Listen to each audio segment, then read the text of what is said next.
मेरी screen visible हो रही है सबको? Yes sir.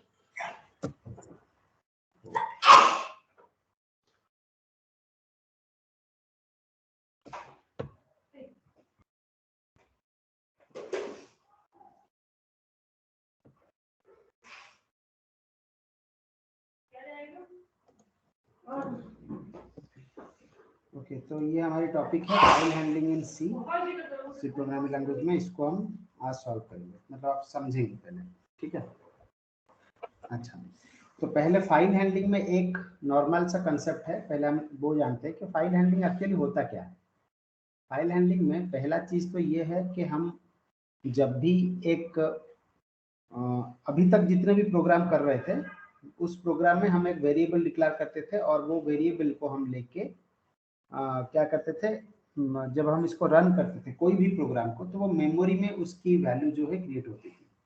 For instance suppose आप लोग मान लो कि आपने एक प्रोग्राम में इंट n लिखा, तो ये क्या होता था, जब आप इस प्रोग्राम को रन करते थे, जब ये लाइन एग्जीक्यूट होती थी तो आपके मेमोरी में एक जगह बनती थी जो जिसका नाम आप n देते थे, ठीक है।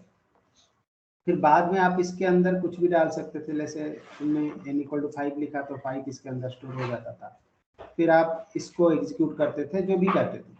लेकिन बाद में जब तुम प्रोग्राम को कंप्लीट करके उसको बंद कर देते थे, तब क्या होता था कि ये जो n की वैल्यू मेमोरी में स्टोर हुआ था वो डिलीट हो जाता था, ये नहीं रहता था। फिर दूसरी बार जब आप इसको प्रोग्राम रन करते थे, फिर से n की वैल्यू आपको असाइन करनी पड़ती थी।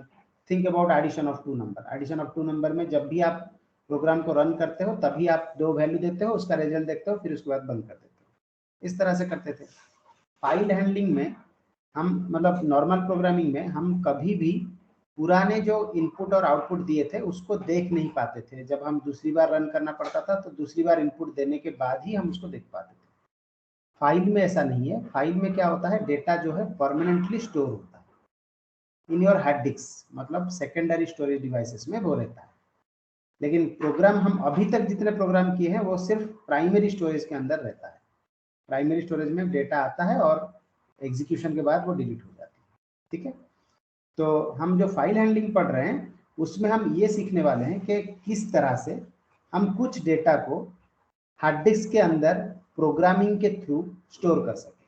मतलब आप कुछ ऐसे पढ़ने वाले हो, सपोज ये आपका कीबोर्ड है, तो इस कीबोर्ड से आप कुछ कंटेंट रीड करोगे, ठीक है। ये आपका कीबोर्ड है, तो आप एक प्रोग्राम लिखोगे जिस प्रोग्राम के थ्रू, suppose this is a program, ठीक है। ये प्रोग्राम के थ्रू आप कीबोर्ड के थ्रू इसका इनपुट लोगे, प्रोग्राम सारे इनपुट को कीबोर्ड से रीड करेगा और आप मान लो ये आपका हार्ड डिस्क है, ठीक है। इस हार्ड डिस्क के अंदर, ओके, हार्ड डिस्क के अंदर कहीं एक आपने फाइल क्रिएट करी होगी, कोई भी फाइल का नाम लेट से a.txt, तो कोई एक फाइल होगा। तो जो भी डेटा आपने कीबोर्ड से रीड किया उसको आपने फाइल में राइट कर डाली, ठीक है। तो ये एक ऑपरेशन है, मतलब ये जो फाइल है a.txt वो परमानेंटली आपके हार्ड डिस्क में स्टोर होकर रहेगा, इसकी कंटेंट कहीं डिलीट होने वाली है नहीं। अगले दिन जब आप इसको खोलोगे इस फाइल को, you can see the content whatever you have taken as an input through the keyboard, ठीक है। कीबोर्ड से जो जो इनपुट लिए थे वो आप a.txt के अंदर देख सकते हो, ठीक है। सिमिलरली हम दूसरा भी पढ़ेंगे फाइल हैंडलिंग में। और क्या पढ़ेंगे, और एक पढ़ेंगे कि एक प्रोग्राम लिखेंगे जिस प्रोग्राम क्या करेगा, ये जो a.txt में आपने जितने डेटा डाला है उस डेटा को रीड कर सकता है और इस डेटा को आप शो करना चाहते हो तो आप अपने डिस्प्ले डिवाइसेस में इसको शो कर सकते हो, मतलब देख सकते हो, ठीक है। तो टोटल फाइल हैंडलिंग में हम लोग यही चीज पढ़ने वाले हैं, कैसे हम डेटा को यूजर से रीड करें थ्रू ए प्रोग्राम और उसको लेके एक फाइल में रखें, जो फाइल हम खुद करेंगे क्रिएट, और उस फाइल से डेटा को निकाल के फिर डिस्प्ले डिवाइसेस में डिस्प्ले करना। तो इसके लिए बहुत सारे predefined function C programming provide करता है, उसी के बारे में हम फाइल हैंडलिंग में सीखेंगे, ठीक है। चलो स्टार्ट करते हैं। तो पहले समझ लेते हैं कि व्हाट इज ए फाइल। सो जैसे मैंने बताया कि फाइल कुछ नहीं है, फाइल एक डिस्क फाइल हम जिसको बोलते हैं, डिस्क फाइल मतलब जिसमें आप कुछ इंफॉर्मेशन और डेटा को स्टोर करके रख सकते हो। जैसे मैंने यहाँ पे डेफिनेशन लिखा है, a file refers to a disk file, ठीक है, that store some information in textual form. तो वो फाइल को उसको हम फाइल बोलते हैं, ठीक है। तो हम जो फाइल प्रोसेसिंग अभी पढ़ेंगे, जो मैंने अभी बताया, जो इंट्रोडक्शन में मैंने बताया, तो जब हम फाइल को प्रोसेस करेंगे, कोई भी चीजों को हम प्रोसेस करना चाहते हैं, तो उसमें 3 चीजें इन्वॉल्व होती है। तो पहला तो है opening a file, how to open a file, that we need to understand. Second है परफॉर्म ऑपरेशंस लाइक रीड और राइट। हम फाइल बनाते किस लिए हैं? कुछ चीजें उसमें स्टोर करने के लिए और कुछ चीजें उससे रीड करके देखने के लिए, तो वो उसको बोलते हैं फाइल ऑपरेशंस, ओके। थर्ड जो काम करेंगे, क्लोजिंग द फाइल, फाइल को क्लोज करना। ये 3 ऑपरेशंस हमको फॉलो करना। तो इसको अच्छी तरह से आपको समझाने के लिए मैंने एक एनालॉजी लिया है इस फिगर में, जिसमें आप देख सकते हो यहाँ पे जो पर्सन बैठा हुआ है वो क्या करता है, अपना फाइल का काम करता है। तो वो क्या करता है, डेली ऑफिस आता है, ये आपका फाइल रैक है जिसमें बहुत सारे फाइल्स रखे गए हैं, ठीक है। कोई भी फाइल के ऊपर उसको अगर काम करना है तो वो उस फाइल को वहां से लेता है उठा के, bringing the file to the working area. यहाँ पे वर्किंग एरिया हम समझ रहे हैं कि टेबल जो है वो वर्किंग एरिया है जिसके ऊपर वो लेके जाता है, ठीक है। तो टेबल के ऊपर लेके आता है, वहां पे जो भी रीड राइट या फिर जो भी ऑपरेशंस परफॉर्म करना है करता है। फिर after completing the file work वो क्या करता है, फिर से रीलोड कर देता है फाइल को, कहाँ पे, इसके ऊपर जो फाइल रैक के अंदर उसको स्टोर कर देता है, फिर अपने घर चला जाता है। तो ये डेली वर्क है, कोई भी आदमी जो ऑफिस में काम करते हैं इनका डेली वर्क यही होता है, ठीक है। तो हम प्रोग्रामेटिकली इसी चीज को इंप्लीमेंट करने वाले हैं। तो इसका मतलब हुआ कि जो फाइल रैक आप देख रहे हो, इसको आप समझ सकते हो कि वो हार्ड डिस्क है जहां पे सारे फाइल स्टोर होके रहते हैं, ओके। और इस फाइल को जब आप काम करोगे, मतलब उस फाइल में कुछ ऐड करोगे या फिर डिलीट करोगे, तो आपको क्या करना पड़ेगा, वो फाइल को आपके वर्किंग एरिया में लाना पड़ेगा। तो यहाँ पे वर्किंग एरिया को आप मेन मेमोरी समझ सकते हो, ठीक है। तो मेन मेमोरी जो है वो आपका वर्किंग एरिया है और ये टेम्पररी स्टोरेज होता है, ठीक है। वहां पे फाइल लाने के बाद उसी पे आप काम करना शुरू करोगे। तो मेन मेमोरी में हम लोग एक बफर क्रिएट करते हैं, जिस बफर के पास, बफर मतलब एक टेम्पररी स्टोरेज एरिया है जहां पे आप फाइल को रख के उसमें रीड और राइट परफॉर्म करते हैं, ठीक है। तो उसके बाद आपने वो हार्ड डिस्क से फाइल ले आया, फिर मेमोरी में रख दिए, फिर उसके बाद प्रोसेसिंग द फाइल की, ठीक है। आफ्टर प्रोसेसिंग द फाइल आप क्या करते हो, रीलोड करना है हार्ड डिस्क में। रीलोड का मतलब होता है closing the file. C programming में रीलोडिंग का मतलब होता है क्लोजिंग। तो अभी हम लोग समझ गए कि ये जो 3 ऑपरेशन मैंने बताया था, इसका मतलब हुआ ओपनिंग ए फाइल मतलब bringing the file from the hard disk, from hard disk to main memory को लाने को हम ओपनिंग द फाइल बोलते हैं। परफॉर्मिंग ऑपरेशन मतलब कोई भी ऑपरेशन, रीड करना हो या कुछ राइट करना हो, तो वो हम ऑपरेशन परफॉर्म करते हैं। क्लोजिंग द फाइल का मतलब होता है saving the file on the disk, तो डिस्क में हम सेव करने के लिए हम थर्ड वाला क्लोजिंग वाला फाइल पढ़ते हैं, ठीक है। तो ये तीनों ऑपरेशन परफॉर्म करने के लिए सी प्रोग्रामिंग बहुत सारे फंक्शंस को आपको प्रोवाइड करता है। उसमें से एक फंक्शन है जिसका नाम है एफ ओपन, जो हम ओपनिंग के लिए यूज करते हैं, एफ ओपन फंक्शन, ठीक है। जब हम एफ ओपन लिखेंगे तभी एक फाइल को हम हार्ड डिस्क से लाके मेन मेमोरी में स्टोर करवा सकते हैं, ठीक है। तो जब हम एफ ओपन यूज करते हैं वो क्या करता है, वो 3 स्टेप में उसको फॉलो करता है। The first step is it searches on the disk for the requested file. जो फाइल हम ओपन करना चाहते हैं, हम एक्चुअली क्या होता है, एफ ओपन के अंदर ये जो ब्रैकेट है उसके अंदर फाइल का नाम प्रोवाइड करना पड़ता है। फाइल का नेम देंगे तब उस फाइल को वो सर्च करना शुरू करता है। इसका सिंटैक्स हम आगे पढ़ने वाले हैं। तो एफ ओपन का पहला काम है कि हम जो भी फाइल नेम इसके अंदर देंगे तो वो पहले उसको जाके डिस्क में सर्च करता है, ठीक है। Then it loads the file from the disk into a place in the memory called buffer. जो मैंने अभी बताया था कि जब हम उसको वो मिल जाता है, उसको वो मेमोरी में लाके रखता है। मेमोरी में जिस जगह पे रखता है उसको बोलते हैं हम बफर। उसके बाद वो क्या करता है, एक पॉइंटर सेट करता है to the first character of the buffer. मतलब ये अगर बफर हुआ, बफर मतलब एक टेम्पररी स्टोरेज एरिया मान लो, तो जब अगर आपके फाइल के अंदर कुछ कंटेंट लिखा गया है तो सारे कंटेंट इस बफर में आ जाते हैं, फिर एक पॉइंटर इस पहले लोकेशन को पॉइंट करके रखता है। ठीक है, तो आप उसको रीड कर सकते हो या आगे जाके उसको राइट कर सकते हो, जो भी करना है वो करते हैं। तो वो एफ ओपन के थ्रू से होता है। तो इसका सिंटैक्स समझते हैं। तो इसको सिंटैक्स समझने के लिए हमको और एक चीज भी समझना पड़ेगा, वो है एक हम लोग को एक पॉइंटर, फाइल पॉइंटर वेरिएबल बनाना पड़ेगा। क्योंकि मैंने अभी बताया कि बफर में जब फाइल लोड हो जाता है तो उसके कैरेक्टर को पॉइंट करने के लिए हम एक फाइल पॉइंटर डिक्लेयर करते हैं। सो वो पॉइंटर किस टाइप का होना चाहिए, वो उसका डेटा टाइप जो है फाइल होना चाहिए। तो ये जो कैपिटल FILE है, ये एक डेटा टाइप है, और हम लोग इसको बोल सकते हैं एक स्ट्रक्चर है। ठीक है, प्री डिफाइंड स्ट्रक्चर है ये, जो आपके stdio.h के अंदर स्टोर्ड है। ठीक है, stdio.h नाम से एक फोल्डर जो है उसके अंदर ये स्ट्रक्चर डिफाइंड है। उसी स्ट्रक्चर टाइप का हम एक पॉइंटर बनाते हैं। ठीक है, उसी पॉइंटर को लेके हम फाइल को एक्सेस करेंगे। तो पहला लाइन तो हमारा रहेगा ओपनिंग ए फाइल में, जब हम फाइल को ओपन करेंगे तो पहला लाइन हमें रहेगा, हमको एक पॉइंटर बनाना पड़ेगा फाइल टाइप का, कैपिटल FILE टाइप का एक पॉइंटर बनाना पड़ेगा। So this FP is file type pointer, means it is a pointer. Then उस FP को यूज करके हम फाइल को ओपन करेंगे। तो वो किस तरह से लिखेंगे, FP is equal to F open, उसके बाद फाइल का नाम देंगे जो भी फाइल हमें बनाना है, उसके बाद एक मोड देंगे। ये मोड होता है रीड करना है या राइट करना है या अपेंड करना है। तो 3 टाइप के मोड होते हैं, रीड, राइट और अपेंड। इसके डिफरेंट कैटेगरीज भी होगा, हम इस कैटेगरीज को नेक्स्ट स्लाइड में पढ़ने वाले हैं।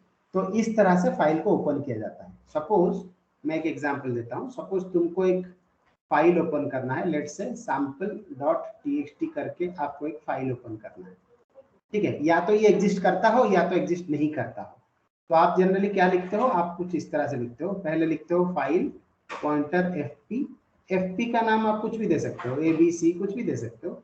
तो ये मैं फाइल पॉइंटर है तो file pointer, F stands for file, P stands for pointer, तो सब लोग FP ही यूज करते हैं, तो मैंने भी FP यूज किया है। ठीक है, आप इसको चाहो तो नया नाम भी दे सकते हो। तो मैंने उसके बाद मुझे क्या लिखना है, FP is equal to F open, क्योंकि मुझे फाइल ओपन करना है, उसके अंदर फाइल का नाम दूंगा sample.txt, ये मैं फाइल का नाम दे दिया। ठीक है, उसके बाद हमें क्या करना है, एक मोड देना पड़ेगा। सपोज हमें रीड मोड में खोलना है तो हम R लिखते हैं जनरली। ठीक है, तो ये रीड मोड हो गया। अगर W राइट मोड में खोलना है तो हम W लिखते हैं, या फिर हम अपेंड मोड में A लिखते हैं। इस तरह से लिखा जाता है। तो ये जो डिफरेंस है RWA वो हम आगे पढ़ने वाले हैं। तो रीड मोड में सिर्फ आप रीड कर सकते हो, राइट मोड में राइट कर सकते हो, अपेंड मोड में आगे लिख सकते हो, इस तरह से है। ठीक है, तो चलो इस मोड के बारे में पढ़ते हैं, लेकिन उससे पहले यहाँ तक किसी का कोई डाउट या questions?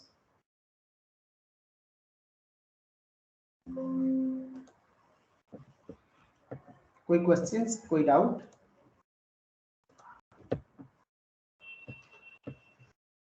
Yes, no hello, sir. Okay, चलो, तो अभी डाउट नहीं हुआ है, आगे चलते हैं।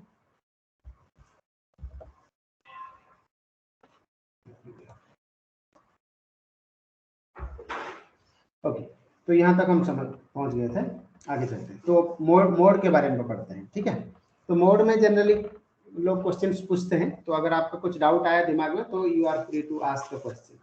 Okay, so there are 6 different modes. Okay, ये इम्पोर्टेंट है, मतलब जनरली एग्जाम में ये क्वेश्चन पूछा जाता है मोड के बारे में, तो ये आप वेरी इंपॉर्टेंट मान सकते हो। Okay, so there are 6 different modes: read, write, append, read plus, write plus and A plus। Read mode में क्या होता है, आपको फाइल ओपन, मतलब जब आप R लिखते हो, आप जनरली ऐसे ही लिखते हो ना, FP is equal to F open, then file का नाम लेट अस से sample.txt, और उसके बाद आप R लिख दोगे या W लिखोगे, जो भी लिखना है आप लिखोगे।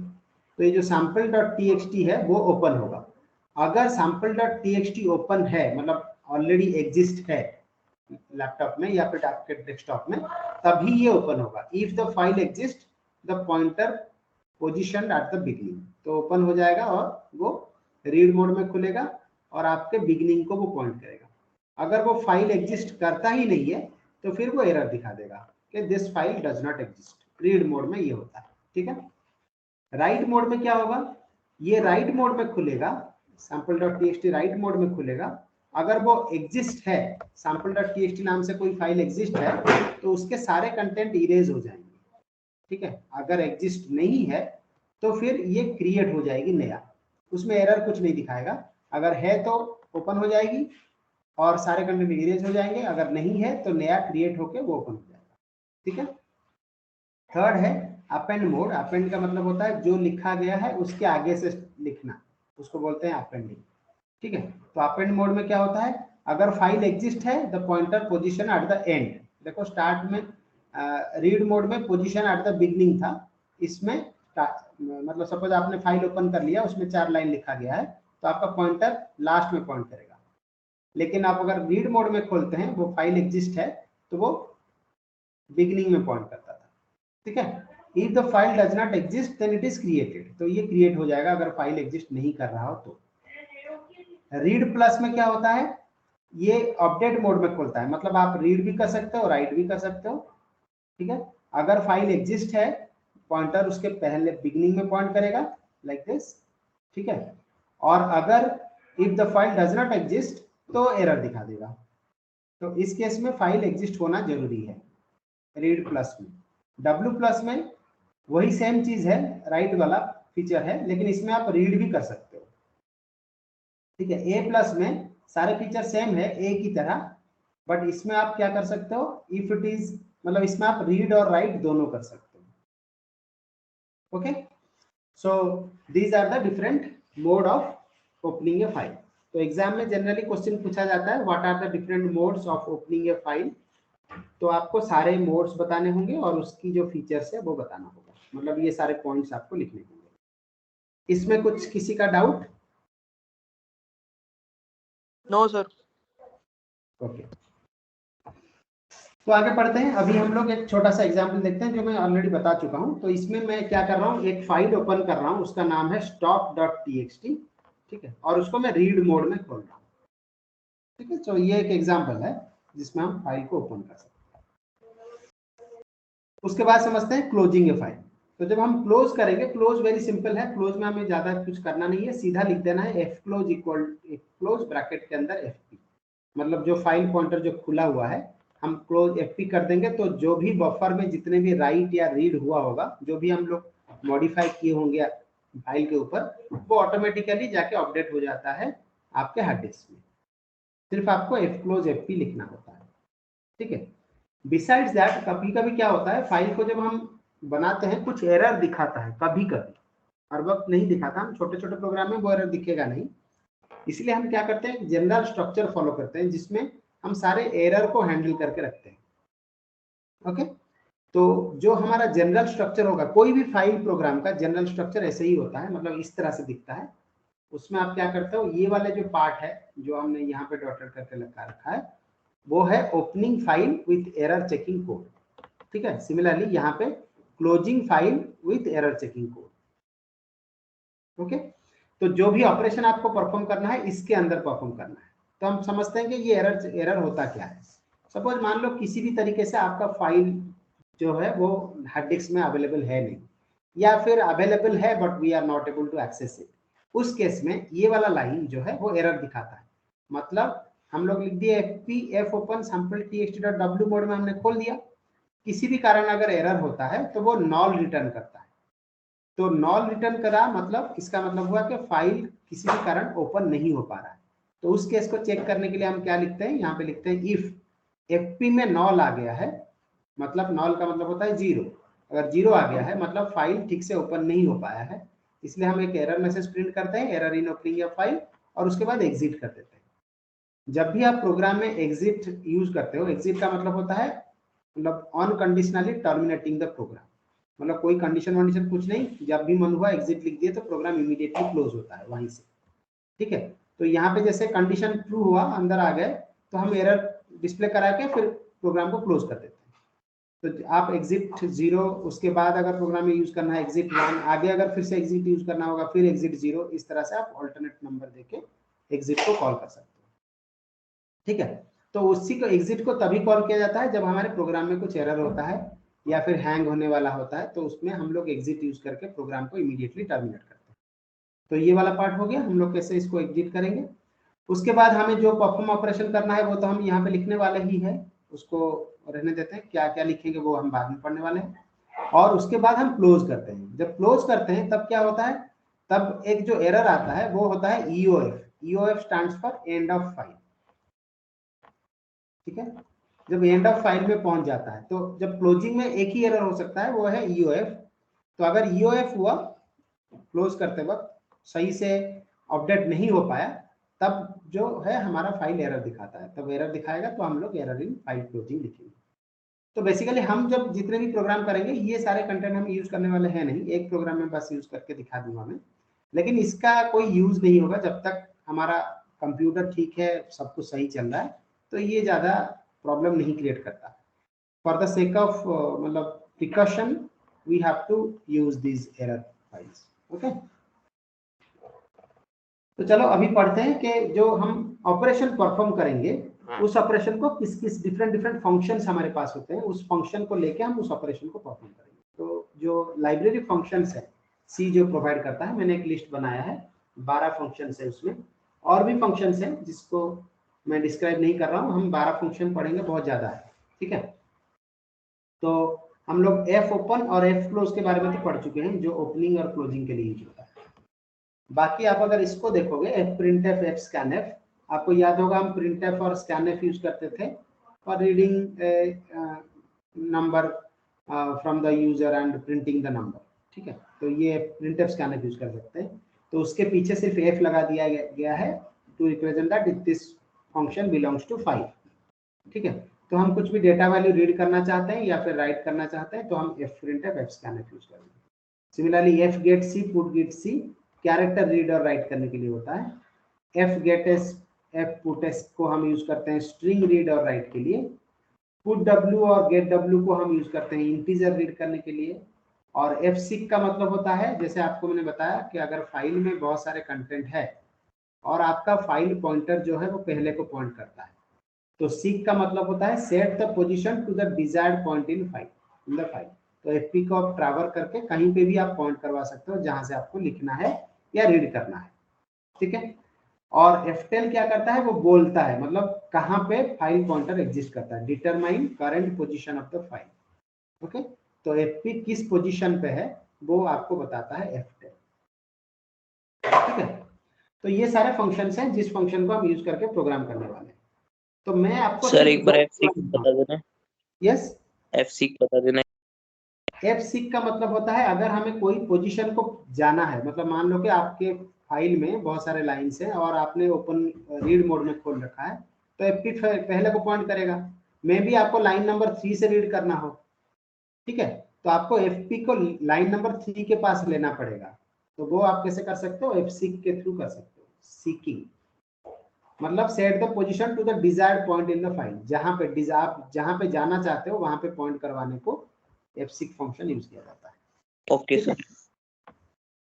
चलो, तो सारे फंक्शन का सिंटैक्स डिफरेंट होता है। जैसे कि मैं एफ प्रिंटफ और एफ स्कैनफ का सिंटैक्स थोड़ा बताता हूँ आपको। अगर याद होगा हमने प्रिंटफ का सिंटैक्स कुछ ऐसे होता है, हम लोग लिखते थे %d, देन उसके बाद हम कोई भी वेरिएबल का नाम देते थे। तो ये क्या बोलते हैं, इसको बोलते हैं फॉर्मेट स्ट्रिंग। ठीक है, ये फॉर्मेट स्ट्रिंग होता था और ये आपका वेरिएबल का नाम होता था।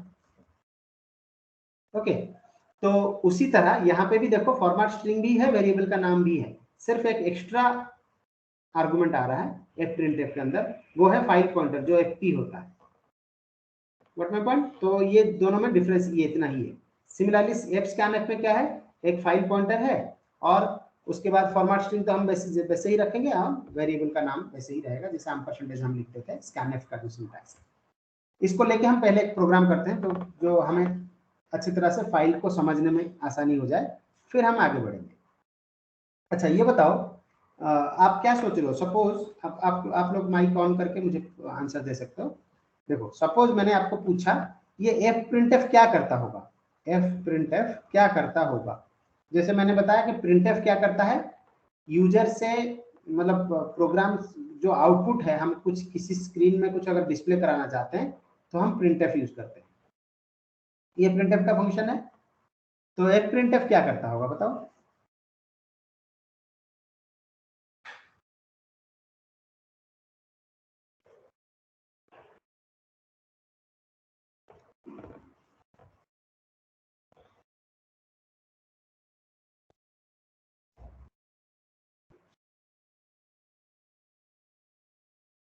कोई भी कुछ बता ही नहीं रहा है। एफ प्रिंट एफ क्या करता होगा? सर फाइल में जो डेटा हमने स्टोर करा उसे प्रिंट करेगा। फाइल में जो डेटा हमने स्टोर कर रहा है उसको उसको प्रिंट करेगा, मतलब स्क्रीन में। हाँ yes sir. Okay, so that is actually A wrong answer.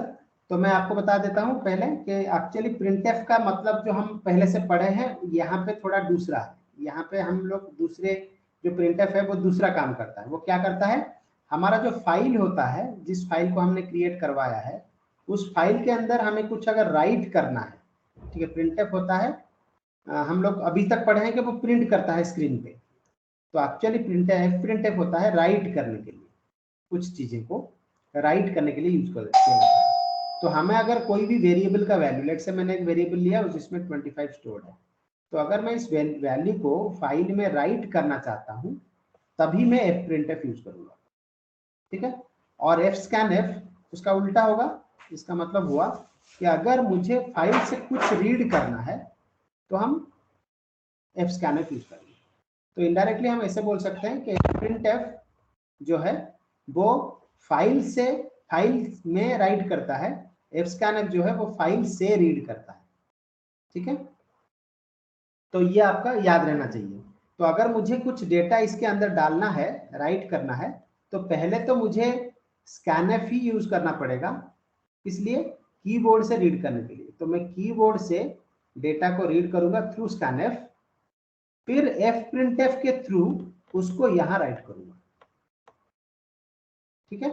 Similarly अगर मुझे फाइल के कंटेंट को स्क्रीन पे डिस्प्ले कराना है तो मैं क्या करूंगा, यहाँ पे मेरी डिस्प्ले डिवाइस है डेटा से, तो मैं पहले इस कंटेंट को रीड करूंगा थ्रू स्कैन एफ, फिर उसके बाद मैं प्रिंट एफ यूज करूंगा, नॉर्मल प्रिंट एफ जो है उसको यूज करके डिस्प्ले डिवाइस में डिस्प्ले कराऊंगा, ठीक है।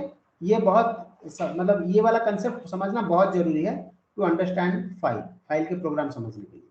तो हमें क्या करना है, स्कैनएफ के थ्रू, नॉर्मल स्कैनएफ के थ्रू कंटेंट को कीबोर्ड से रीड करना है, फिर यूज करना है F print F for writing the content to the file. Similarly F scanf use करना है for reading the content from the file, and printf use करना है for displaying the content of the file to the screen, ठीक है। तो चलो इसको समझने के बाद हम लोग अभी चलते हैं, एक प्रोग्राम दिखाता हूँ।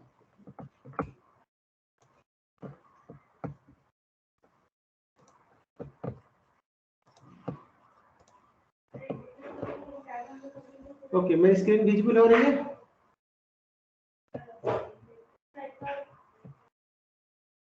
मैं एक इंटीजर वाला रीड राइट करते हैं। I will read write integer, ठीक है। Is my screen visible? Yes sir. Yes okay, तो देखो, तो हम लोग रीड राइट करने के लिए, आपको अगर याद होगा मैंने ये बताया था कि ये वाला पार्ट जो हम यूज करते हैं, if fp is equal to none, ये एरर चेक करने के लिए होता है। तो आप इसके बारे में अभी मतलब यूज नहीं करोगे तो भी यूज चलेगा। तो मैं सिंपली यहाँ से स्टार्ट करते हैं। तो मैंने एक वेरिएबल लिया है int x करके, ठीक है। तो ये वेरिएबल मैंने क्यों लिया है, ये वेरिएबल मैंने लिया है क्योंकि मुझे क्या करना है कि एक वैल्यू, एक इंटीजर नंबर यूजर से रीड करना है, और उस इंटीजर को, उस वैल्यू को मैं यूज करके क्या करूंगा, फाइल में राइट कर दूंगा। तो मेरी जो स्ट्रक्चर है कुछ इस तरह से बनेगा। तो ये मेरी हार्ड डिस्क के अंदर एक फाइल है, चेंज कर, ये मेरी फाइल है हार्ड डिस्क के अंदर, ठीक है।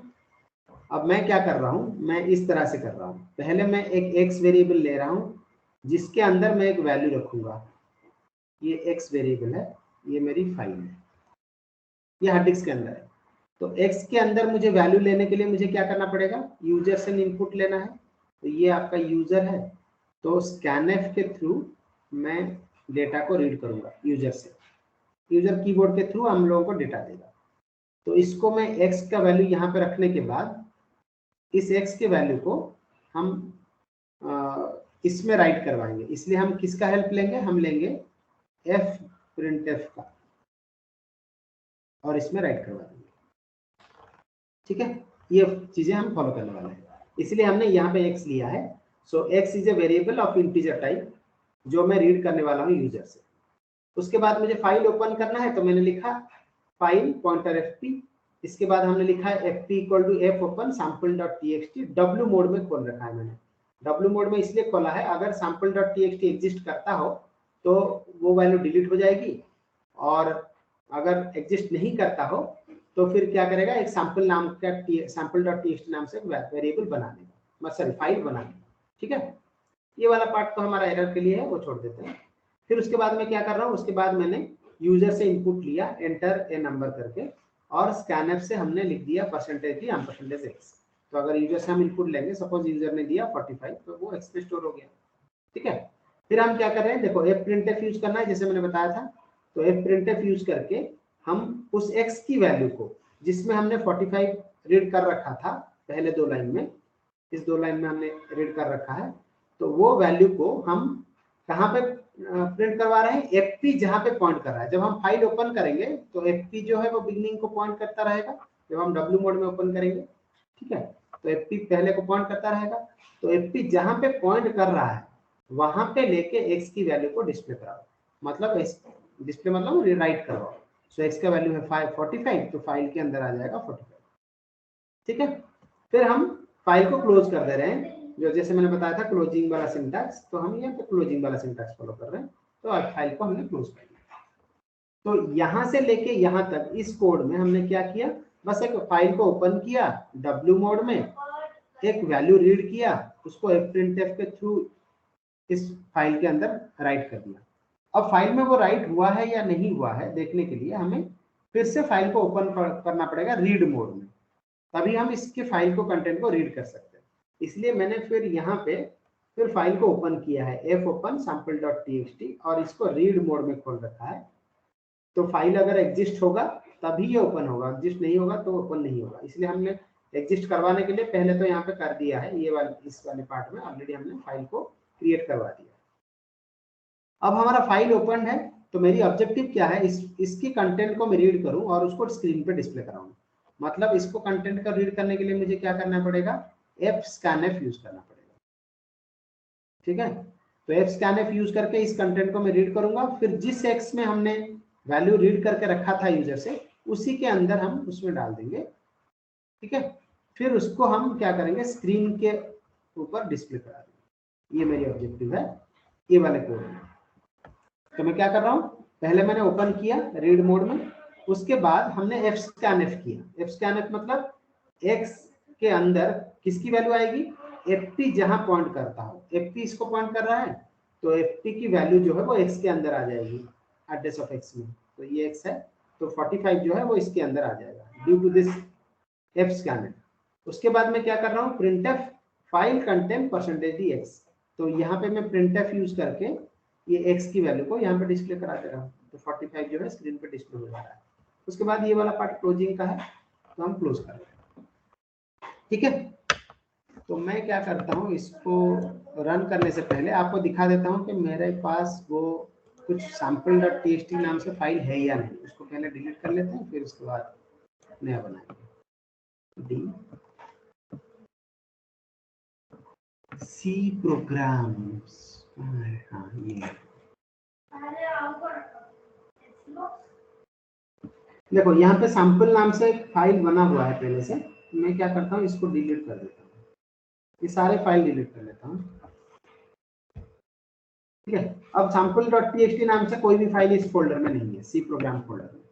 तो देखो मैं इसको साइड बाय साइड रखता हूँ सो दैट आपको दिख जाए कि फाइल बन रहा है। थोड़ा आइकन यहाँ पे देखो, अभी तुमको फाइल यहाँ पे दिख रहा है, बाकी सारा फाइल, और इसको मैं साइड में इस तरफ लगा देता हूँ। ठीक है, तो आपको क्या करना है, जैसे ही मैं इस प्रोग्राम को रन करूँ तो आपको देखना है कि क्या हो रहा है, मतलब यहाँ पे कोई फाइल क्रिएट हो रहा है कि नहीं। इस साइड में, राइट साइड में, लेफ्ट साइड में हम इस प्रोग्राम को रन करवाएंगे। ठीक है, तो मान लो कि मैं इसको रन करूंगा, तो जैसे ही मैं रन करूंगा देखो यहाँ पे इमीडिएटली एक फाइल क्रिएट हुआ, देख रहे हो, सैंपल। ओके, तो अगर मैं इस सैंपल को खोलूं तो इसके अंदर देखो कुछ भी नहीं है, अभी तक खाली दिख रहा है। अब उसने पूछा मुझे एंटर ए नंबर, सपोज मैंने यहाँ पे दिया 45 देके एंटर प्रेस किया, तो वो दिखा दिया file content 45 due to this line. ठीक है, ये वाला लाइन की मदद से इसने डिस्प्ले करवाया। अब देखो फाइल के अंदर 45 आया है कि नहीं, देखो 45 आ गया है, समझ में आया। तो हम देखो इसको प्रोग्रामेटिकली ही डेटा स्टोर कर रहे हैं। आप आजकल तो हमारे पास अवेलेबल है मतलब डिजिटल, मतलब हम लोग क्या करते हैं, आइकन बना लेते हैं, उसके बाद आइकन में दिखता है, हम उसमें टाइप कर लेते हैं, तो उसमें डाटा स्टोर हो सकता है। लेकिन उसके बिना भी हम कर सकते हैं, तो वो प्रोग्रामिंग के थ्रू होता है। इसका मतलब हुआ कि जो आप वर्ड फाइल, वर्ड वगैरह में जब आप फाइल क्रिएट करते हो, उसमें कुछ कंटेंट राइट करते हो, वो एक्चुअली इसी कोडिंग के मदद से होता है। तो इंटरनली एक कोड चलता है जिसमें आप टाइप करते हो तो कुछ डेटा वो स्कैन करता है स्कैनफ के थ्रू, और printf के थ्रू उस फाइल में वो राइट करता रहता है। ठीक है, इस तरह से वो एक्चुअली वर्ड जो फाइल बनते हैं इस तरह से बनते हैं। ओके, तो चलो मैं और एक प्रोग्राम दिखाता हूँ जिसमें मैं स्ट्रिंग रीड करूंगा। तो ये इंटीजर का था, ये स्ट्रिंग का है।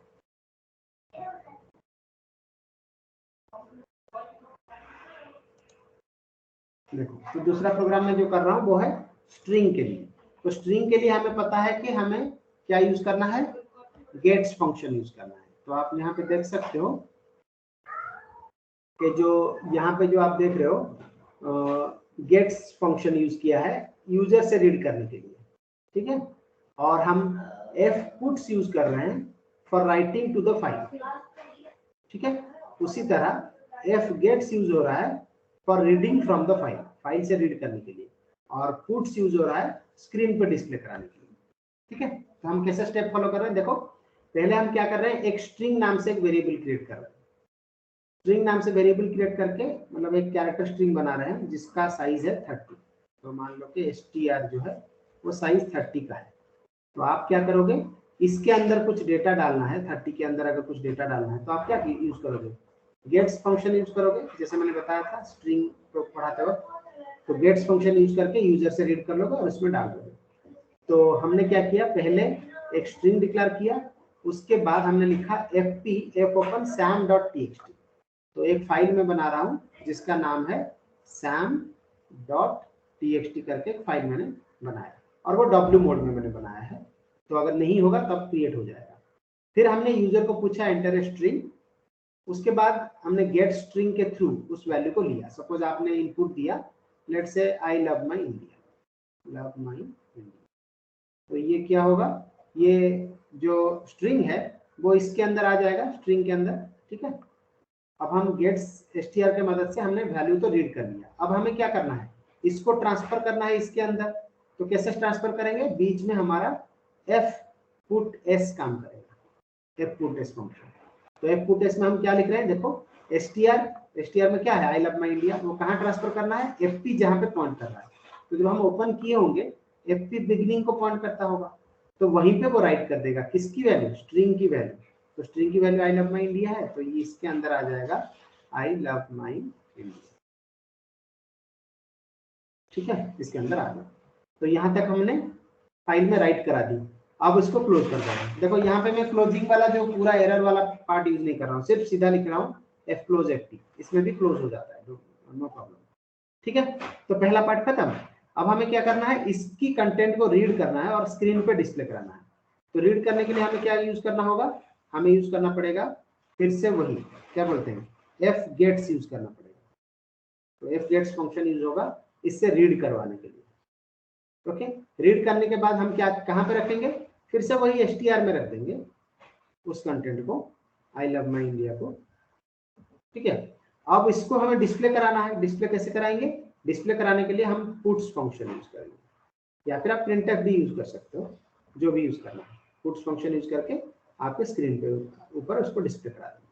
तो देखो हमने वही किया है, पहले हमने fp ओपन sam.txt करके रीड मोड में खोल रखा है, तो ये रीड मोड में खुल गया। उसके बाद हम लिख रहे हैं द फाइल कंटेंट्स fgets, मतलब हम लोग पहले रीड कर दे रहे हैं 30 कैरेक्टर को, तो साइज दे रहे हैं 30 fp, उसके बाद str। fp जहां पे पॉइंट कर रहा है 30 कैरेक्टर वहां से रीड करना है और str के अंदर डाल देना है, क्योंकि हमने str का साइज 30 रखा है, तो 30 कैरेक्टर वहां से रीड करके उसको हम str में डाल देना है। उसके बाद puts str का मतलब होता है हमें प्रिंट करना है, तो str का वैल्यू को हम स्क्रीन पर डिस्प्ले करा दे रहे हैं। फिर क्लोज fp कर रहे हैं। ठीक है, तो देखते हैं, फिर से इसको रन करके देखते हैं कि एक्चुअली फाइल क्रिएट हो रहा है कि नहीं। ओके, तो मैं इसको रन कराता हूँ। देखो अभी हमारा जो फाइल दिख रहा है एक सैंपल दिख रहा है, देखते हैं कि श्याम क्रिएट होता है कि नहीं। तो if I run this then you can see that Shyam भी क्रिएट हो गया। अब यहाँ पे हमें पूछ रहा है कि एंटर ए स्ट्रिंग। अब श्याम जो क्रिएट हुआ है इसको अगर मैं खोलूं, देखो इसमें कुछ दिख ही नहीं रहा है। अब इसके अंदर मैं क्या करता हूँ, इसे टाइप कर लेता हूँ, आई लव माई इंडिया। ठीक है, तो मैंने इसको टाइप कर लिया, अब एंटर दबाया, तो file contents I love my India दिखा रहा है। ठीक है, तो देखते हैं श्याम के अंदर आई लव माई इंडिया आ गया कि नहीं। तो देख सकते हो यहाँ पे आई लव माई इंडिया आ चुका है। तो इसका मतलब हुआ कि हमारा प्रोग्रामिंग के थ्रू हम स्ट्रिंग रीड कर सकते हैं, इंटीजर रीड कर सकते हैं, स्ट्रिंग राइट कर सकते हैं, इंटीजर राइट कर सकते हैं, ये सब चीज हम प्रोग्रामिंग के थ्रू कर सकते हैं। With this we are coming to the end of the lecture and end of the course as well. तो मैं अब कोर्स शुरू कर दिया हूँ। अब अगर किसी का कुछ डाउट है तो पूछ सकते हो कुछ। सर मेरा एक डाउट है सर, अगर हम इसमें जो फाइल थी वो सैंपल ही रखते तो हाँ, उसमें हमारा आई लव माई इंडिया आ जाता या उसमें इंटीजर ही आएंगे? हाँ, उसमें अगर हम देखो जब हम इसको सैंपल कर देंगे तो क्या होगा, वो पहला जो सैंपल था वो डिलीट हो जाएगा, क्योंकि हमने पढ़ रखा था ना कि डब्ल्यू मोड में अगर फाइल एग्जिस्ट करता है तो वो उसकी कंटेंट डिलीट कर देता है, अगर एग्जिस्ट नहीं करता है तो नया क्रिएट कर देता है। यही तो पढ़ा था हमने उसके मोड में। तो देखो अगर मैं इसको sample.txt कर दे रहा हूँ, तो अगर हम इसको रन कराते हैं तो क्या होगा, ये फिर से पूछ रहा है। देखो यहाँ पे सैंपल जो क्रिएट हुआ है उसकी कंटेंट डिलीट हो गई होगी, पहले हमारा 45 था, देखो अब कुछ नहीं दिखाई दे रहा है। क्यों नहीं दिखाई दे रहा है, क्योंकि हमने sample.txt नाम से उसको w मोड में खोल दिया है, इसलिए उसकी कंटेंट डिलीट हो गई। ठीक है, अब हम इसके अंदर देखेंगे तो वो उसके अंदर आ जाएगा। जैसे मैं सैंपल को खोल रहा हूँ तो उसके अंदर वो आ गया है। Got it? Yes sir. Question?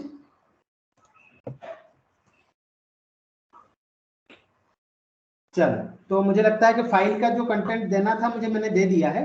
उसके सिवा भी मैंने बहुत सारे प्रोग्राम अपने बुक में लिख रखा है। ठीक है, तो आप लोगों के साथ मैंने बुक भी शेयर किया है, तो आप उस बुक से फाइल हैंडलिंग वाला चैप्टर पढ़ लेना। उसमें ज्यादा से ज्यादा क्वेश्चन 3-4 टाइप के क्वेश्चन आ सकते हैं। एक क्वेश्चन तो हो सकता है कि फाइल के मोड पूछ ले।